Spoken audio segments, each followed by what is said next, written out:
Bonjour à tous. En cette période de Noël, il est coutume d'offrir un cadeau aux amis. Et bien, vous m'en avez fait un, m'a fait le cadeau de me donner la parole pour un message, et je vous en remercie. Et à mon tour, j'aimerais vous présenter le cadeau que Dieu m'a donné en m'inspirant quelques réflexions sur le texte que je vais vous proposer maintenant.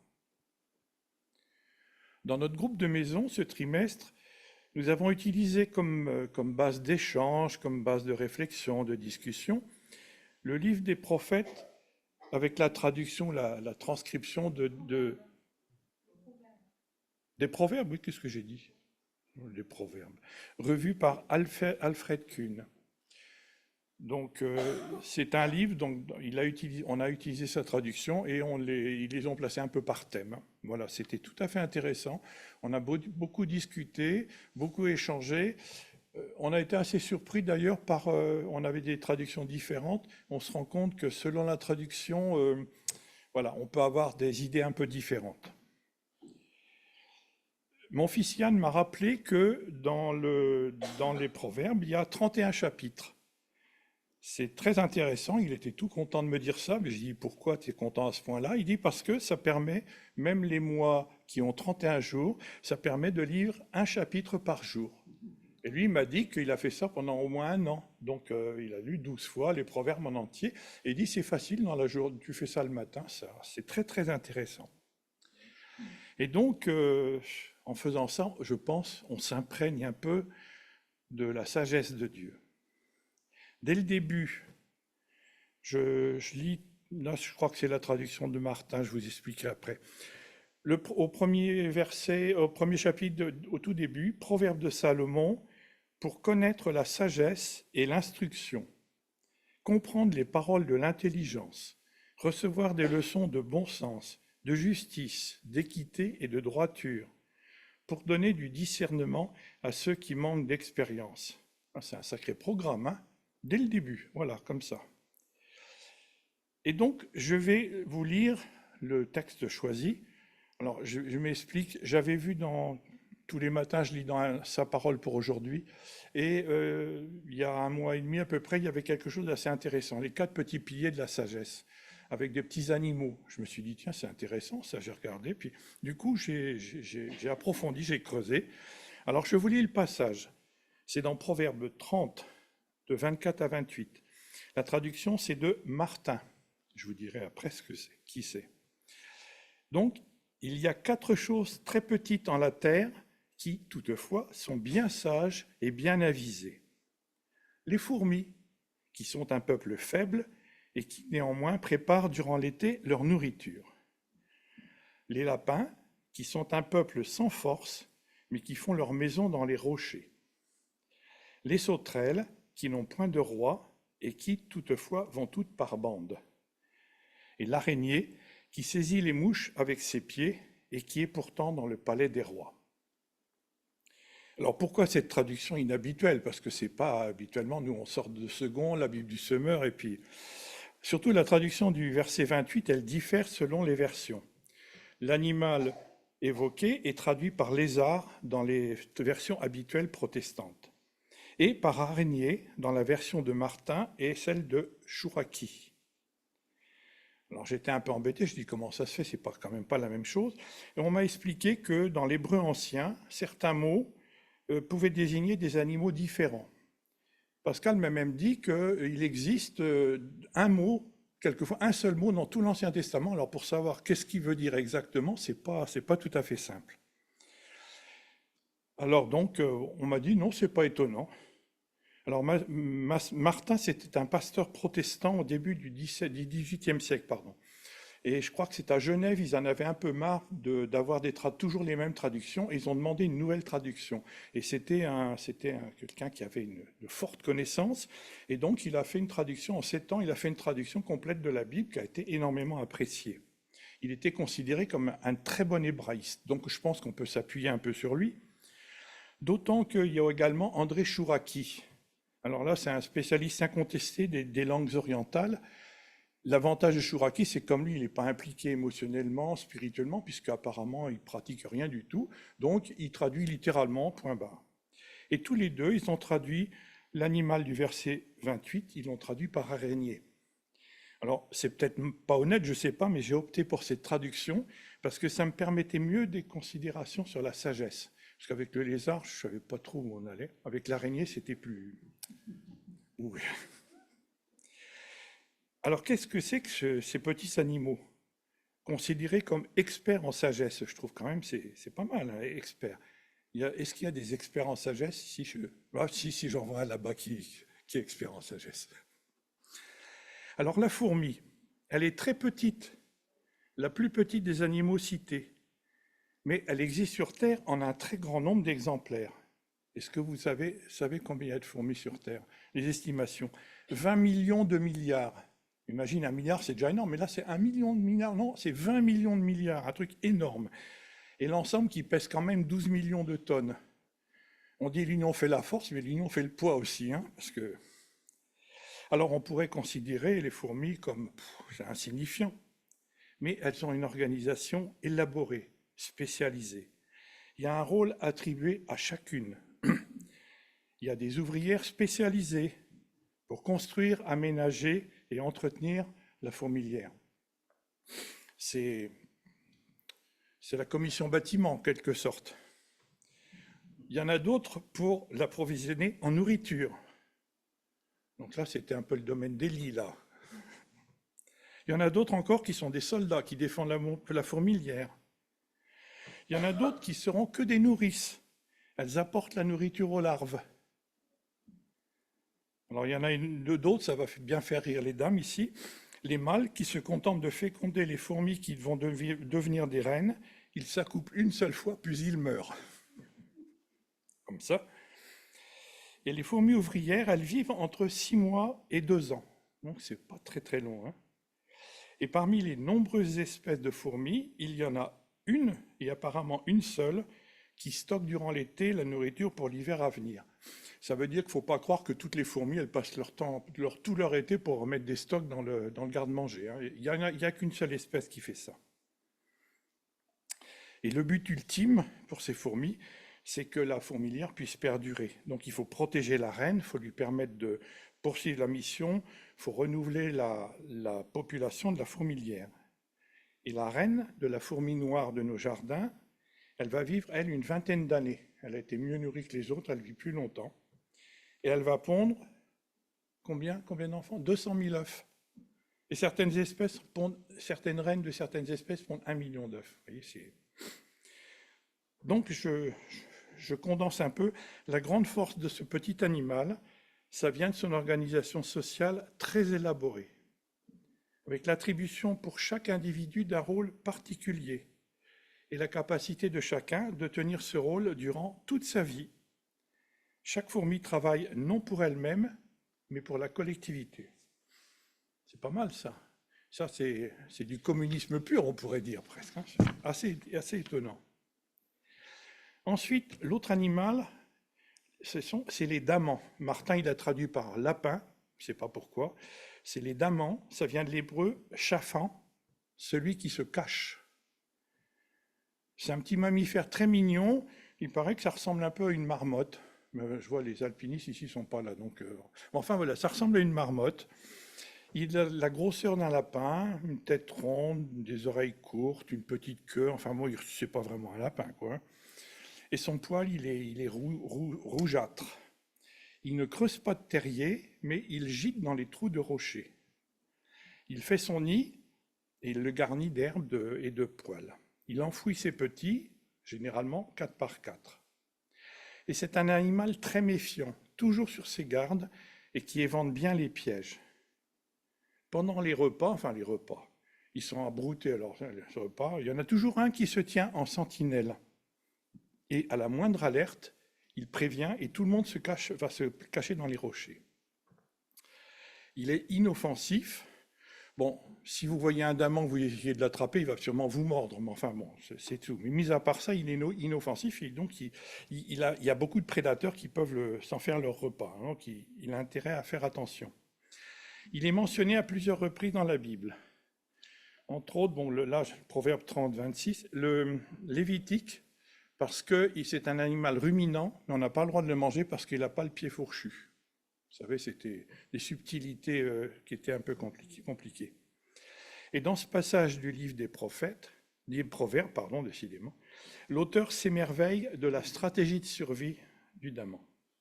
Donc ce qui fait sa force, c'est qu'il utilise des rochers comme murs pour sa maison. C'est que ça lui donne une bonne sécurité face à ses prédateurs. Parce qu'un aigle qui arrive, quand il voit des gros rochers de granit et que le daman il est en dessous, bon bah il n'insiste pas, il s'en va. Hein. Passons au criquet, que Martin a traduit par sauterelle. Alors c'est un animal solitaire. Vous en voyez, à chaque fois qu'on va en vacances dans le Midi, on marche presque dessus. Mais cet animal solitaire peut se regrouper en essaims impressionnants. Et il va agir en bande. Mais ce n'est pas des bandes organisées, ce n'est pas une armée avec des chefs et tout. Il n'y a pas de hiérarchie, c'est une grosse bande d'un seul coup. Et là, quand ils se réunissent en bande, c'est quelque chose d'épouvantable. Il y a un exemple, mais il y en a des dizaines. En 2013, à Madagascar, 6 milliards de criquets et constitué un essaim qui a ravagé 8 km². Alors 8 km², ça vous dit rien, ça fait 800 fois à 2000 fois la surface d'un terrain de foot. Hein. Pascal, il ne va pas me contredire, des terrains de foot professionnels, des grands, donc là on en fait 800, ou des plus petits, on en fait 2000, mais c'est gigantesque. Et quand les criquets se sont posés sur ces 1000 terrains de foot, on les laisse 2-3 jours, ils s'en vont, qu'est-ce qui reste après? Plus rien. Il n'y a plus une herbe, il n'y a absolument plus rien. Si par hasard il y avait des arbres ou des haies, tout ça, il n'y a plus de feuilles. C'est râpé, c'est terminé. Est-ce qu'on peut imaginer le nombre d'individus qui ont ravagé l'Égypte à la 8e plaie? Je ne pense pas, mais c'était des millions de milliards aussi sûrement. Hein. C'était énorme. Et pourtant, chaque individu, pris isolément, il est fragile. Et, on résume, en bande de plusieurs milliards, ils forment une arme de destruction massive incroyable. Et ceci sans organisation comme les fourmis. Et donc maintenant, l'araignée, qu'est-ce que c'est que cette traduction-là? Bon, enfin, c'est tout. C'est un animal qui paraît effrayant, qui génère une peur irraisonnée chez certains. Je me souviens de notre Christiane, quand on devait faire des week-ends d'église, s'il y avait une araignée dans la chambre, ça n'allait pas du tout. Hein. Mais sans elle, il y aurait un petit problème, parce qu'il y aurait des insectes partout dans le monde.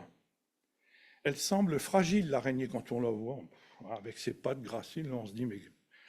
Et pourtant, avec sa soie, elle fabrique sa toile. Hein. La soie qui fabrique la toile, c'est un des 2 matériaux les plus solides du monde animal. Elle est 5 fois plus solide que l'acier, elle est souple que du caoutchouc, elle résiste autant que le Kevlar. Le Kevlar, c'est ce qui sert pour faire les gilets pare-balles, et puis c'est avec le Kevlar qu'ils font les blindages des chars de combat modernes.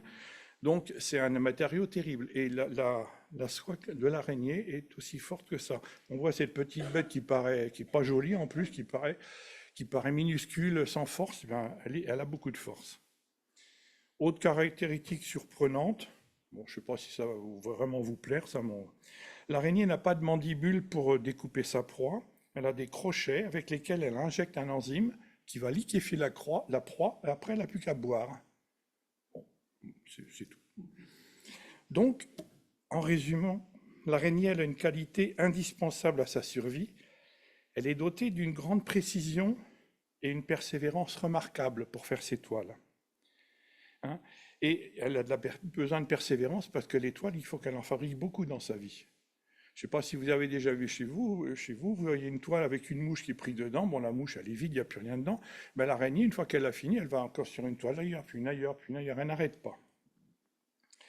Et enfin, cette araignée, elle s'installe partout, y compris dans le palais des rois, comme dit le verset 28.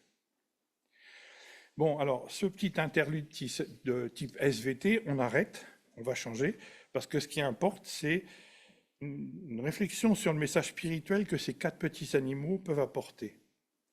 Parce que tout de même, il parle d'animaux en étant, il dit, des animaux bien sages et bien avisés. Bon, il faut réfléchir un peu pour comprendre ça. Donc l'intérêt, c'est de réfléchir et de méditer, et puis d'essayer de comprendre surtout ce que l'esprit veut nous dire. par l'intermédiaire de Salomon concernant la sagesse. Hein. Si l'Esprit, ça je me dis souvent, des fois on lit des textes, on ne comprend pas bien, je me dis si l'Esprit a permis que ces textes arrivent jusqu'à nous, eh bien c'est parce qu'il y a quelque chose de... Parce que d'abord il y a l'autorité et parce qu'il y a des choses à nous dire. Alors je commencerai par parler de l'araignée. Donc on peut noter que même si elle fait peur à certains, elle est d'une utilité incontestable. Si elle n'existait pas, nous serions envahis d'insectes divers. C'est le cas de ces individus bizarres, appelés chrétiens, qui dérangent et qui inquiètent les bons esprits cartésiens. Ces individus bizarres ont une immense utilité dans notre monde troublé. Est-ce que vous croyez que le monde existerait encore s'il n'y avait pas ces faiseurs de prières, qui agissent en bande en plus, des prières insignifiantes aux yeux des esprits forts, mais des prières qui ont des résultats solides, beaucoup plus solides que les actions les plus fortes de ces hommes sans Dieu. Je donne un exemple, Jacques 5, 17. Le prophète Élie n'était qu'un homme pareil à nous. Pourtant, lorsqu'il a prié avec insistance pour qu'il ne pleuve pas, il n'est pas tombé de pluie sur la terre pendant 3 ans et demi. Pourtant, c'était un petit bonhomme. D'autre part, malgré son apparence fragile, la vulnérabilité de l'araignée, qu'elle a face à une personne résolue à l'écraser, parce que c'est vrai, des fois on voyait une araignée, on se dit attends, on prend la tapette à mouche, on y va. Donc elle est très vulnérable.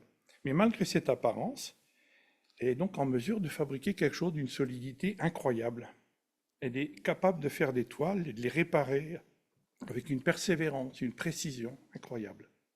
On se demande comment elle fait, elle ne sait même pas comment elle fait. Et nous, quand on prie, je ne suis pas certain qu'on sache comment ça va se passer. On prie le Seigneur, puis c'est le Seigneur qui fait. Elle est douée, elle est dotée d'un système chimique assez incroyable, assez compliqué, qui lui permet d'avoir cette solidité. Donc même nous, malgré notre vulnérabilité face à de méchantes personnes, face à des ennemis de la foi, face à des épidémies ou d'autres maladies, face au dérèglement du climat, on est appelé à poursuivre notre œuvre. Pas pour fabriquer des toiles, mais plutôt des filets, puisque Jésus a dit que nous sommes devenus des pêcheurs d'hommes. Donc au lieu de faire des toiles, on fait des filets. Matthieu 4, 19, suivez-moi, et je ferai de vous des pêcheurs d'hommes. Enfin, les toiles de l'araignée représentent un travail impressionnant, que ce soit par leur complexité, leur solidité, la difficulté de la réalisation, puis le nombre réalisé. Moi, j'ai vu des toiles entre ma maison et puis notre atelier, il y a à peu près 3,50 m. J'ai vu des toiles qui sont attachées à la maison et à l'atelier. Je me suis dit, mais comment on peut faire? C'est absolument incroyable, c'est solide, c'est inimaginable. C'est une forme d'exploit. Eh bien, n'oublions pas que l'œuvre que Dieu va faire par notre intermédiaire, par votre intermédiaire, c'est encore plus impressionnant, ça a un potentiel infini.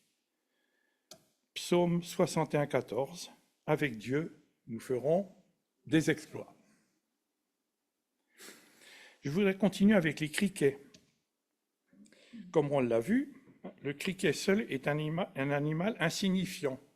Et quand on en voit quelquefois qui nous dérange pendant l'apéro au camping, on prend la tongue, tac, et il n'y a plus de criquet. Vous voyez, c'est très très fragile.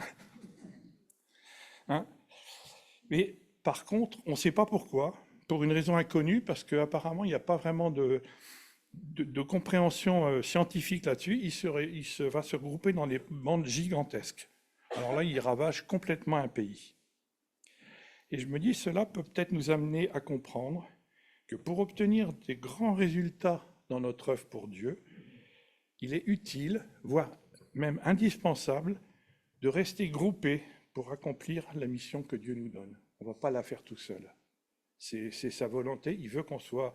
Alors, Acte 2, 46, ils étaient chaque jour tous ensemble assidus au temple. 1 Thessaloniciens 5, 10, il est mort pour nous afin que, vivants ou morts, nous entrions ensemble avec lui dans la vie. 1 Thessaloniciens 4, 17, ensuite nous les vivants, nous serons tous ensemble enlevés avec eux sur des nuées. Ce tous ensemble, je ne sais pas combien il y a d'occurrences dans le Nouveau Testament, mais il y en a beaucoup. Tous ensemble, comme les criquets. Tous ensemble dans une force. Tout seul, bon, un peu insignifiant, mais tous ensemble, on a de la force. Ensuite, les damans.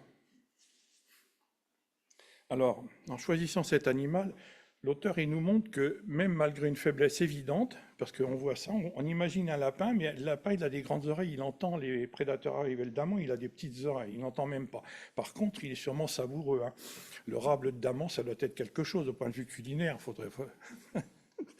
Donc, il a des dangers mortels quand il est dehors, quand il broute l'herbe et tout ça. Et il a eu l'intelligence d'utiliser les rochers pour se cacher. Hein.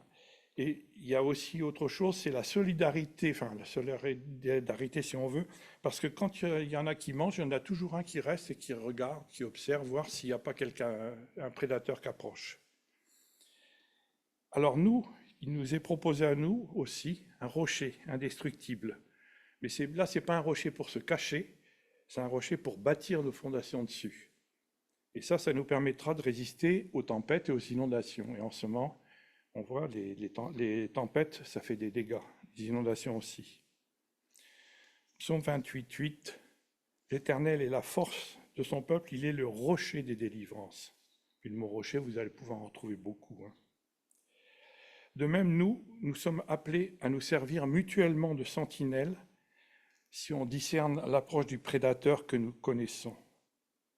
On peut se dire, tiens, tel frère ou telle sœur, il est en danger, il y a quelque chose qui est en train de lui arriver. On peut le prévenir, on peut l'aider. Nous pouvons trouver beaucoup de force et de résilience dans notre chez nous. Et notre chez nous, entouré de rochers, c'est notre petite église. Hébreux 10:24, veillons les uns sur les autres pour nous inciter à la charité et aux bonnes œuvres. Et je vais terminer notre petite réflexion zoologique par les fourmis. Alors elles obéissent à une sorte d'instinct qui les pousse à cette organisation sociale remarquable. Quand on regarde une fourmilière, d'ailleurs, c'est assez curieux parce qu'au début, ça paraît grouiller n'importe comment, puis quand on regarde bien, on dirait que chacune a un chemin. Enfin, c'est assez. Ceux qui ont passé du temps à faire ça, ils pourront confirmer. Chacune va être utilisée dans le domaine dans lequel elle est spécialisée, et chacune va rester à sa place. Chacune va travailler pour le groupe et non pour elle-même.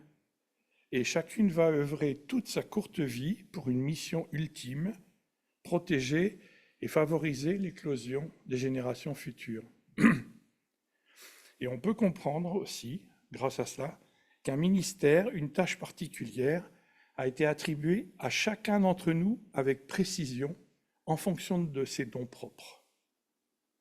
Romains 12, 6-8, « Puisque nous avons des dons différents, selon la grâce qui nous a été accordée, que celui qui a le don de prophétie l'exige selon l'analogie de la foi, que celui qui est appelé au ministère s'attache à son ministère, que celui qui enseigne s'attache à son enseignement, et celui qui exhorte à l'exhortation, que celui qui donne le fasse avec libéralité, que celui qui préside le fasse avec joie, c'était vraiment le cas ce matin, que celui qui pratique la miséricorde le fasse avec joie. » Donc, en fait, il nous est demandé à chacun d'entre nous de nous attacher à accomplir cette tâche, la tâche à laquelle on est appelé, sans empiéter sur les autres.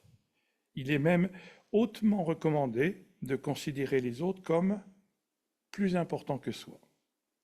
Philippiens 2:3, considérez les autres comme plus importants que vous-même. Et notre mission suprême sera de protéger et de nourrir les autres, de respecter et de donner largement, y compris pour aider ceux qui nous nourrissent spirituellement. Galates 6:6, que celui à qui l'on enseigne la parole donne une part de tous ses biens à celui qui l'enseigne. Donc vous voyez, en regardant sur des animaux un peu bizarres, on peut arriver en grattant un peu, en creusant un peu, on peut arriver à trouver des choses qui nous concernent. Pour conclure, je dirais que ma gratitude à l'Esprit, qui a si bien rempli Salomon de sa sagesse divine, En tout cas, il l'a rempli pour qu'il écrive ça. Parce que je pense que sur la fin de sa vie, Salomon, il n'a peut-être pas été un modèle dans la sagesse, mais en attendant, dans les Proverbes, c'est quelque chose. La sagesse, elle est décrite dans le premier chapitre des Proverbes comme étant une personnification d'un attribut divin. C'est une caractéristique de Dieu, mais il en parle comme si c'était une personne. À l'opposé de la folie, il en parle aussi comme une personne, et la folie, c'est les faux dieux qui cherchent à nous séduire. Il ne peut y avoir de véritable sagesse en dehors de Dieu, et comme nous sommes conçus à l'image de Dieu, il nous appartient de rechercher cette sagesse et de la manifester dans notre façon de vivre. Psaume 111, 10, la crainte de l'Éternel est le commencement de la sagesse. Et j'ai beaucoup aimé dans ce texte la similitude pédagogique avec les paraboles de Jésus. Dieu y connaît suffisamment nos limites et il utilise toujours des moyens adaptés pour nous enseigner des vérités importantes. Quand on regarde dans l'Ancien Testament, il y a des histoires qui sont évidemment qu'on peut transposer comme des leçons. Il y a les paraboles de Jésus. Et puis là, dans les proverbes aussi, on peut trouver une forme parabolique pour nous donner vraiment des choses très importantes. Moi, j'aime l'utilisation d'images prises dans la création, dans la vie animale. Je trouve que c'est super. Je retirerai de l'exemple de ces 4 animaux bien sages et bien avisés la conclusion qui s'impose. La conclusion avec sagesse, évidemment. 1. Notre vulnérabilité évidente n'est qu'apparente, car si nous marchons avec Dieu, il fera des choses infiniment plus grandes que celles faites par des hommes ou des circonstances qui nous accablent. 2. Par conséquent, il serait inutile de vouloir avancer dans cette voie sans avoir préalablement accepté que Jésus devienne le propriétaire de notre vie. Et il est clair qu'à plusieurs, nous pouvons faire beaucoup plus que tout seul, et il nous est donc recommandé de nous grouper. 4. Chacun aura une tâche, une fonction particulière à accomplir, attribuée par Dieu, en fonction de nos talents particuliers, et nul ne devra empiéter sur le rôle des autres. Étant regroupés, nous devons veiller les uns sur les autres, considérer les autres comme plus importants que nous-mêmes, et être particulièrement attentifs à ceux qui nous nourrissent.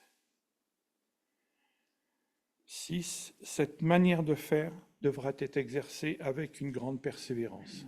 Parce que notre vie, elle fait pas 1 mois ou 2 mois, elle dure un peu plus longtemps. Il faut persévérer. Et puis, il y a un petit bonus pour vous accompagner.